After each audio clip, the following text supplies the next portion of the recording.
नमस्कार, आप देख रहे हैं आज तक डिजिटल और मैं हूं आपके साथ अनूप आकाश वर्मा और मेरे साथ हैं क्राइम तक के डिप्टी एडिटर चिराग बूटी। चिराग, बहुत बहुत स्वागत है आपका।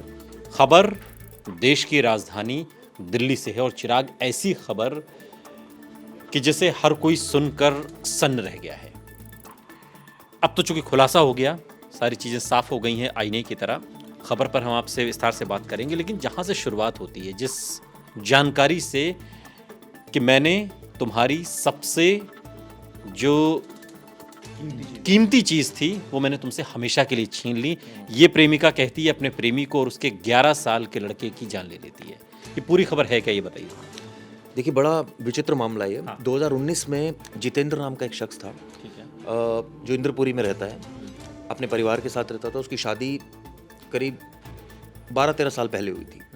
उसका 11 साल का बेटा भी है। 2019 में ऑब्वियसली बेटे की उम्र 1-2 साल कम रही होगी।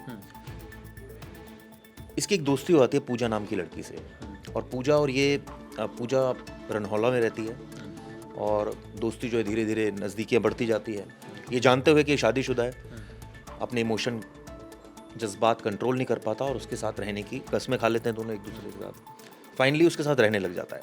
अब वो लड़की काफ़ी तेज़ होती है, वो शादी भी करती है। वो कहती है भाई इसको एक लीगल जामा पहनाया जाए पूरी चीज़ को, तो वो एक आर्य समाज मंदिर में शादी भी कर लेते हैं। अच्छा, प्रेमिका से शादी हो चुकी है, पत्नी पहली वाली? वो भी थी। अच्छा। लेकिन फिर फाइनली वो घर छोड़ देता है। हाँ। जब ये ज़्यादा प्रेशर करती है पूजा कि भाई अब तो मेरे साथ रहो, तो ये अपना घर छोड़ देता है। 2019 की बात है, चलता रहता है सब कुछ। 2022 आता है, तब तक स्थिति बहुत ज़्यादा ख़राब हो जाती है, क्योंकि कोई दोनों का ऐसा कोई बिजनेस नहीं है, कोई ऐसा काम धंधा नहीं है जिसकी वजह से जीविकोपार्जन अच्छी तरह चलता रहे। अब स्थिति ये हो गई कि पूजा उसको कहने लगी भाई या तो तू मुझसे शादी कर, और उसने कहा कि मैं हम कर चुके यार। नहीं, वो कहती है या तो कोर्ट मैरिज कर या प्रॉपर मैरिज कर और अपनी बीवी को छोड़। लीगली मतलब एक दस्तावेज जिसका एक तरह से लॉजिकल देखा जाए अनूप, तो बात ठीक भी है, कोई बुरी बात भी नहीं है। जब आपने कर ही ली है शादी तो फिर डाइवोर्स देकर करो। लेकिन चिराग, चूंकि बहुत सारे लोग प्यार करते हैं, बहुत सारी चीज़ें होती हैं, एक्स्ट्रा मैरिटल अफेयर्स भी बहुत सारे हैं, ये भी कोई नई बात नहीं है। लेकिन अपने प्रेमी को सबक सिखाने के लिए, सो कॉल्ड सबक सिखाने के लिए उसके 11 साल के लड़के की हत्या कोई कर दे, ये सामान्य घटना नहीं है। ये जो लड़की है, जो प्रेमिका है जो पकड़ी गई, इसका बैकग्राउंड क्या है? क्या कोई क्रिमिनल बैकग्राउंड भी है कुछ इस तरह? क्या इसके बारे में क्या जानकारी है? देखिए, इसका कोई क्रिमिनल बैकग्राउंड नहीं है। जैसे मैं आपको कहानी बता रहा था, 2022 में जब रिश्ते बहुत बिगड़ जाते हैं, तो ये कहता है भाई मैं अपने घर जा रहा हूँ, और ये अपनी पहली पत्नी के पास चला जाता है और उसको ये कह के चला जाता है कि भाई मैं तेरे पास नहीं आऊँगा। तो इसको बड़ी नागवार गुजरती है बात ही कि तूने मेरी ज़िंदगी ख़राब कर दी। तो अब वो सोचती है कि अब इससे मैं बदला कैसे लूँ। उसने सोचा अब इससे बदला सिर्फ एक चीज़ से ले सकती हूँ, अगर इसके बेटे की मैं हत्या कर दूँ। अब सोचिए इस हद तक एक औरत चली गई। उसकी नफरत उसके अंदर इतनी भरी हुई थी कि उसको ऐसा लग रहा था कि जो हमारा रिलेशन टूटा है और उसकी वजह से बच्चा ही जिम्मेदार है। बच्चा कैसे जिम्मेदार? पूछा जब पुलिस वालों ने कि कैसे जिम्मेदार है, उसने कहा नहीं, वो बार बार ये कहता था मेरा बच्चा है, मैं छोड़ कर आया हूँ, मेरा बच्चा है, मुझे याद आती है उसकी, मैं वापस चला जाऊँगा, इस तरह की बातें करता था। तो ये बात लेडी को ऑब्वियसली पिंच करती थी कि भाई अब तो तू मेरे साथ रिलेशन में है।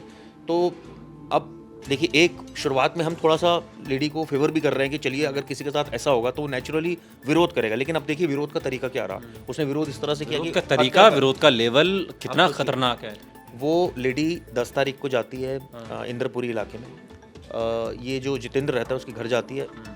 अब देखिए किस्मत, देखिए वो था ही नहीं उस समय घर पर, गेट खुला हुआ था और एक सीसीटीवी भी सामने है जिसमें दिख रही है महिला अंदर जाते हुए। बिल्कुल, तकरीबन 300 सीसीटीवी जो जानकारी निकल, जो खबर में पढ़ रहा हूँ, आसपास से खंगाले गए हैं। और 3-4 दिन की ये कड़ी मेहनत के बाद दिल्ली पुलिस की भी तारीफ होनी चाहिए, उसने इस पूरे मामले को एक मोड़ तक लेकर गई है। बिल्कुल, इसमें इन्वेस्टिगेशन बड़ी फाइन हुई। जब ये लड़की वहाँ जाती है 10 तारीख को, और उसके बाद आप सोचिए उस बच्चे का गला दबा देती है जाते ही।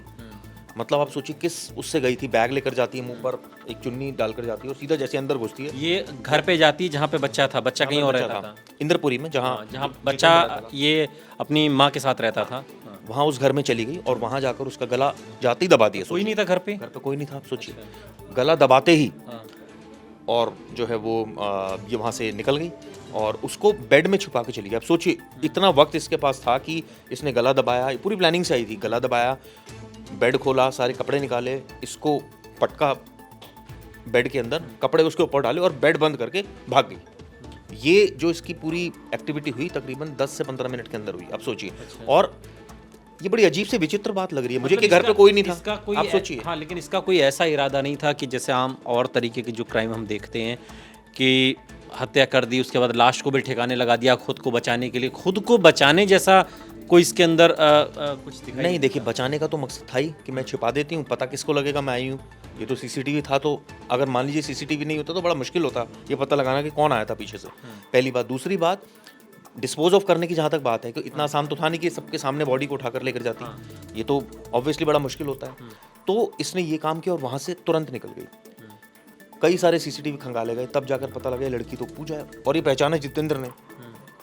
उसके बाद इसको जहाँ जहाँ पुलिस को लग रहा था अपने घर पर होगी वहाँ तो नहीं। ये तमाम लाश का पता कैसे चला? लाश का पता ऐसे चला जब परिवार घर के अंदर आया, तो ऑब्वियसली जब उनको बच्चा नहीं मिल रहा था तो वो बड़े परेशान हुए, इधर उधर पूछा। तो समहाउ एक और इसमें पुलिस को विटनेस मिला जिसने कहा एक लेडी अंदर गई थी, मैंने देखा था। अच्छा। अब वो उसने बोला कि आपने विरोध क्यों नहीं किया? उसने बोला मुझे आप जानकार होगी आपकी। तो वो गई थी, तो उसके बाद जब खोजा बच्चे को, फिर इनको स्मेल आने लग गई थोड़ी देर बाद।